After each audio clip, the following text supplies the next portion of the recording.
이 시간에는 장마철 방제 시기에 대해 알아보겠습니다.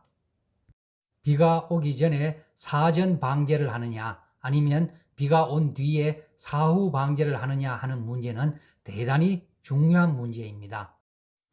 비가 온 뒤에 방제를 하는 이유로 약을 친 후 비가 오면은 약이 빗물에 씻겨 내려가 약효가 없어지기 때문이라는 주장인데 타당성이 있어 보이나 정답은 아닙니다.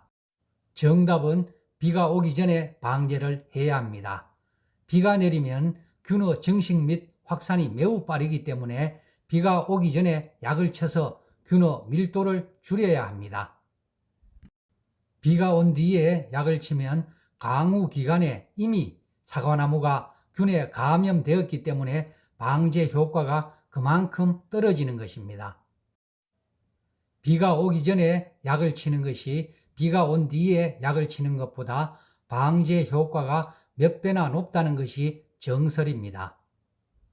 예를 들어 정규 방제일이 내일인데 내일 비가 예보되어 있다면 방제를 하루 미루어 모레 방제를 할 것이 아니라 방제를 하루 앞당겨 오늘 방제를 하여야 합니다.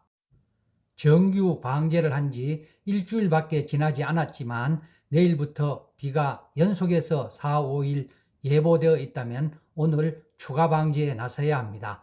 그리고 상황을 보아가며 비가 그친 뒤에도 추가 방제를 하시는 게 좋습니다. 우리 사과 농사를 짓는 사람들은 일기예보에 굉장히 민감합니다. 저 같은 경우 일기예보를 볼 때 네이버 날씨와 기상청 날씨를 동시에 봅니다. 지금 화면에 보이는 자료는 네이버 주간 날씨입니다. 날씨를 보면 3일 뒤부터 4일 동안 연속해서 비가 예보되어 있습니다. 이럴 경우 정규 방제가 많이 남았다 하더라도 비 오기 하루 전날 추가 방제를 하시는 것이 좋습니다. 지금 보시는 화면은 기상청 일기예보입니다. 자세한 기상 개황과 구름의 이동 상황을 보려면 기상청 일기예보를 보아야 합니다. 지금 기상청 중기예보를 보면 이틀 동안 비가 예보되어 있고 하루를 건너뛰어 3일 연속으로 비가 예보되어 있습니다. 만약 정규 방제일이 비 오는 기간 중이라면 비가 그치기를 기다려 약을 칠 것이 아니라 비가 오기 하루 전에 당겨서 약을 쳐야 합니다. 정규 방제를 한 지 일주일밖에 지나지 않았다고 하더라도 이처럼 비가 며칠 계속 예보되어 있으면 비 오기 하루 전날 추가 방제에 나서야 합니다. 그리고 비가 그친 뒤에는 상황을 보아가며 추가 방제 여부를 결정하여야 합니다. 방제 시 참고할 사항입니다.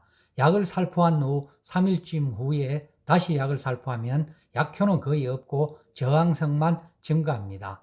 약을 칠 때 물의 산도는 pH 7에 교정해주면 좋습니다.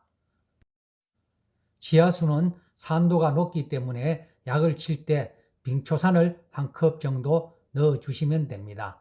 농약의 혼용 순서입니다. 수화제, 유제, 액제, 전착제 순입니다. 물에 녹기 어려운 약부터 먼저 넣는다고 알아두시면 됩니다. 농약을 살포할 때 이슬이 있느냐 없느냐 여부는 중요하지 않습니다. 강우와 연관된 방제 요약입니다. 비 예보 하루 전에 살포하여야 하며 정규 방제일에 비가 온다면 비가 그치고 살포할 것이 아니라 당겨서 비가 오기 전에 살포하여야 합니다. 장마기에는 약을 친 지 일주일밖에 되지 않았다고 하더라도 비가 많이 온다고 예보되어 있으면 추가로 살포하여야 합니다. 장마 중기까지는 다이세넴, 안트라콜, 캡탄 같은 보호살균제를 살포하여야 하며 7월 말까지는 헤비치, 에이플, 가브리오 같은 보호치료제를 살포하여야 합니다. 8월 이후에는 실바코, 베프란, 살림꾼 같은 치료제를 살포하시면 됩니다.